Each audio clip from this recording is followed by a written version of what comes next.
Cara menjaga kadar energi dan mencegah kelelahan saat berpuasa, terutama bagi mereka yang sedang menjalani diet rendah kalori. Silahkan.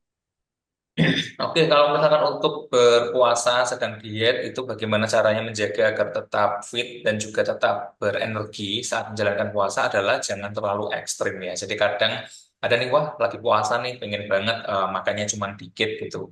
Makan buka puasa cuma makan dengan satu snack, kemudian makan malamnya cuma snack satu lagi, terus habis itu sahurnya dilewatkan. Itu sangat berbahaya karena yang pertama adalah gini, tubuh itu ada yang namanya energi. Jadi tubuh itu perlu energi untuk beraktivitas. Namanya basal metabolic rate ya, BMR, BMR. Nah, itu untuk paru-paru, jantung dan organ-organ berfungsi. Nah, kalau misalkan nanti kalorinya sudah menurun, fungsi-fungsi organ ini juga nanti akan jadi mengecil karena kerjanya tidak seperti sebagus waktu mengkonsumsi makanan yang cukup. Kemudian yang kedua, ada beberapa kasus yang kalau misalkan makannya semakin sedikit, berat badannya malah makin nggak turun. Nah, itu kenapa terjadi? Karena tubuh sudah kelelahan. Untuk bekerja, organ-organ yang bekerja saja sudah susah. Kenapa? Malah ditambah harus membakar lemak. Jadi tubuh nggak bisa membakar lemak karena dia sudah kelelahan, tidak ada kalori yang masuk gitu.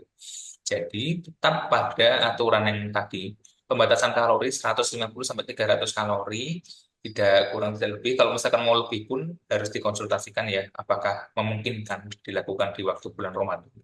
Kemudian dilakukan secara konsisten, karena penurunan berat badan itu harus dari konsisten. Kalau misalkan sehari dua hari pun tidak mungkin menjadi bagus. Jadi harus seminggu, dua minggu, sebulan, itu baru bisa kelihatan hasilnya sih. Baik, Mas Radian. Nah, ini ada lagi nih Mas Radian ya. Tadi itu saya dapat kata ini yang bagus. Jadi ternyata kalau kita terlalu membatasi makan, itu berat badan itu udah nggak turun lagi, malah bisa aja naik ya Mas Radian ya. Ini karena tubuh merasa kelelahan. Nah, ini apakah juga nanti kalau seumpama ini kita puasa tapi kita skip sahur dan kita udah kayak meminimalisir untuk makan ini apakah berat badan kita ini bukannya turun tapi bisa juga naik gitu Mas Radian? Ya, ya, oke Mbak. Jadi ini namanya pertanyaan bagus ya. Jadi tadi yang sudah saya jelaskan, jadi adalah diet yang ekstrim ya. Jadi, wah mumpung puasa nih makannya dikit aja sama nggak usah sahur. Nah, berarti kan namanya babynya stuck. Jadi baby stuck itu dia tidak bisa turun lagi. Nah, apakah kemungkinan akan bisa naik? Itu bisa sangat sekali, bisa banget. Bisa berkali-kali lipat naiknya, bahkan dua kali lipat daripada berat badan sebelumnya.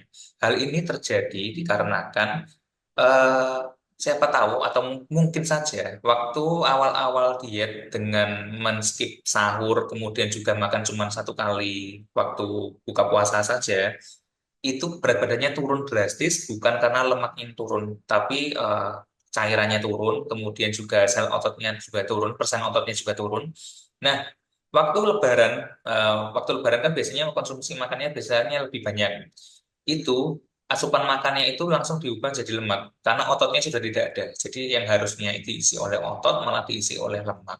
Jadi gitu. Jadi malah dua kali lipatnya berat badannya naik bisa jadi gitu. Jadi memang bahaya kalau misalkan turun berat badan secara drastis. Nah, kalau misalkan hal ini sudah terjadi, misalkan dari turun jadi naik lagi dua kali lipatnya, itu untuk menjadi turun lagi itu akan sangat sulit karena ototnya sudah nggak ada. Jadi ototnya sudah hilang banyak.